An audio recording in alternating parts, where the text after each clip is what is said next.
Hello everybody. Today I'm doing a review on the Dell Studio 1535 laptop, which goes for about $800. Now this laptop comes fully loaded with a nice little features. It's very well constructed, and I'm going to go in the next few minutes and show you the features that come with this laptop. It's a great little device. I like it. It looks really neat. There are some little things I'm going to show you that maybe you might not like, that I don't like either. But one of the nicest things that I'm going to show you is on my blog on aramistech.com, you'll be able to download the drivers to downgrade this unit to Windows XP. And you know, to some people it might be a downgrade, to some people actually it's an upgrade. But it comes with Vista 64-bit Home Premium, and for those of you that want to have Windows XP 32-bit, this would actually work really good. It has 4 gigs of RAM on the unit, but when you downgrade and put Windows XP on it, you're going to see about 3-point-something gigs. So, but you're still going to be able to use it really good, and it runs super fast with Windows XP.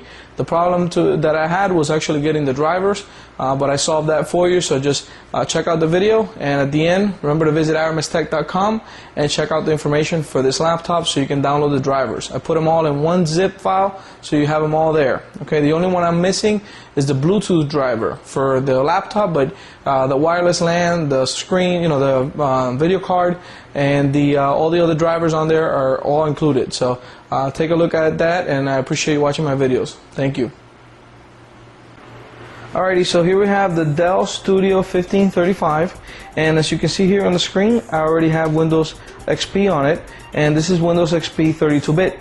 So for those of you that want to put this type of version on it and remove the 64-bit, because of drivers and stuff like that you might have, and old programs or old software that you might have that doesn't run on the 64-bit, well then this is the opportunity that you can do it.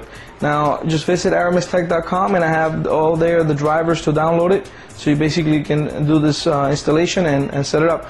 There are 2 things that you need to change in the BIOS on this thing in order to install Windows XP, and I will show you briefly after the video a little clip, so stay tuned after it so I can show you what you need to turn off in the BIOS in order to install Windows XP on it. Basically, I want to show you the laptop up here has a camera on board, and it has the camera sight right here, and it has the 2 microphones on each side of the camera, so it's really neat that it has that function.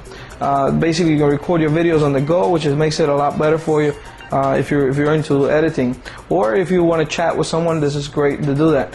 On the top here, I want to show you real quick here. On the top here, it has a bunch of buttons that are sensitive to your finger. So basically you pass your finger right over it and they light up and they turn off. Now these right here control the media player, basically, you know, stop and play and all that stuff. And then here you can put the volume up or down on the speaker. And also the last button here, for example, for those of you that bought this unit and maybe are having a hard time, how do you take the CD out? The CD comes right out of here. Just touch the last button here and it actually pops the CD right out. I'm going to show you the next features in a few minutes, but let me first tell you a little bit about the keyboard. The keyboard has a really nice feel to it. When you're typing, it feels good, it's comfortable. Also the trackpad here, it's a little bit, since it's not that sunken into the actual unit, it feels like you can actually just slide your finger off, and sometimes you will. So it's not that comfortable to use, at least not for me. But the buttons for the mouse respond really good, and overall the unit is very nice. It's very sleek, it has a nice finish to it, very shiny, and has some design to it, so it's really pretty. It looks really good, and it looks very sturdy as well. First I'm going to show you now on the side of the laptop, so you can see the features that it has here. And on this side here, I'm not sure what this button actually does, but it's an actual button. I believe it's a Bluetooth button that it has on there. You guys might want to check it out before. I haven't actually looked at it since I just got this laptop the other day. So here is your wireless button, so you can actually turn the Wi-Fi on and off right on this corner. And then you have an HDMI connection here, which you can use to actually plug in your flat panel TV. This is great if you're using something like Netflix, where you can actually watch the movies on the screen and just put the HDMI cable here and watch it on your big screen. You also have here a VGA connection for your monitor. if you want to use an external monitor on this, or if you want to connect it to a flat panel. A lot of the flat panels have this connection in the back of it, so you can actually run a cable directly to it. You also have two USB ports here that are USB 2.0, which is really neat on this side, and you have a gigabyte LAN on this right here. And you also have your sound card right here, and then you have a media card. You can actually, it has a little plastic in it, but you can actually put your media card in here, and it has the PCMCI slot right here on the side here. One thing I wanted to mention about the wireless card is, while it has 1 gigabyte LAN on the actual network card, it has only a G connection on the wireless. So I expected an end draft connection, but I guess they didn't add that on there. So definitely that's one of the things missing on this device to truly make it a really nice unit. Alrighty, on the other side we have here a FireWire port, two USB ports, also right here 2.0, which is nice because a lot of the laptops only have one on one side. Here you have actually two, so you have a total of 4 USB ports. You also have here your CD-ROM, which is flush. There's nothing, it doesn't come out, a tray doesn't come out or anything, just that you push the CD in and it pops right out.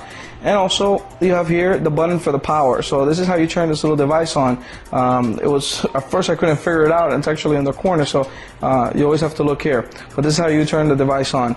Also, when you close the lid on the unit, okay, it doesn't lock or anything. So if you're looking at the laptop on the front of it, there's no latch or anything. It actually pops open directly here. Okay, so that's basically how that works. It has an infrared port in the front of the unit, right here. So you see it there. So you can use the infrared port. And the one thing I wanted to mention was the battery, which is one of the things I didn't like was, if you look at the laptop right now the way it is, when you put this on the desk, it's really nice and comfortable because it stays in an angle because of the battery. Now the battery has this piece sticking out, which you can see here, okay? And so when you put it on a desk, it's very nice. But if you're actually going to put this in a bag, or you're going to actually take this on the go with you, you know, when you hold it, it basically becomes like a handle. It might be a good thing, it might be a bad thing, because it actually makes the laptop a lot bulkier. This laptop is not that thick. It's actually a really nice size if you look at it here, and it doesn't weigh a lot. It's very nice, and it's like I said, very nice design. It feels very well constructed, so I definitely believe they did a good job at building this unit. I hope this review helped you out, and that basically you can now, if you're looking to buy this unit but you didn't want to have the 64-bit edition on it, definitely now you can put the drivers on it for 32-bit and get this with Windows XP on it. So it is a really nice device. I would definitely want to put links on the website so you can take a look at places that sell this device. Apart from Dell's website, you can get this on a Best Buy, and they go for about $800. So it's a really neat device. You might want to take a look at it if you're looking to get a nice laptop for your home or office. Thank you. I really appreciate you watching my videos, and thank you for all your great comments that you've put on my past videos that I've made for you. Thank you, and thank you for watching.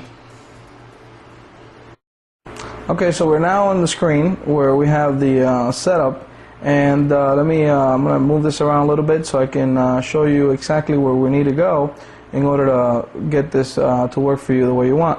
The first thing you're going to notice on the menu here in the BIOS is you have several things that you can look at, and what we want to go down to is onto there we're going to be onboard devices. Okay, that's where you actually want to go. The one that's highlighted in green. Okay, that's where you want to be. Now once you get there, you're going to go ahead and you're going to press one of the arrows so it drops down the menu, and you're going to find that it has several options. And let me get closer here so you can read in case you need to see this and you need to do this on yours. You're going to find it says integrated NIC, external USB ports. You're going to have the SATA operation and flash cache module. Well, we first need to turn off the flash cache module. Okay, so you're going to press enter on that, and it's going to actually take you to a screen in the center here where you see the button, and you're going to choose to turn it off. Okay, press enter, and it will take you right back into the main option here. Well, now you're ready to turn off the SATA operation. So you go up to that one, press enter, and it's going to switch you off on the right to where it turns green here. And it's going to be set up right now at AHCI. What you want to do is change it to ATA. So you're going to press a little arrow till it switches to ATA, press enter, and it's going to tell you that the SATA operation is being changed. Would you like to continue? Put yes, enter, and you're done. Okay. Now once you did that, let me go back here a second. I'm sorry. Let me set it up, and okay. And so now basically you can escape and save and exit, and you should be good to go.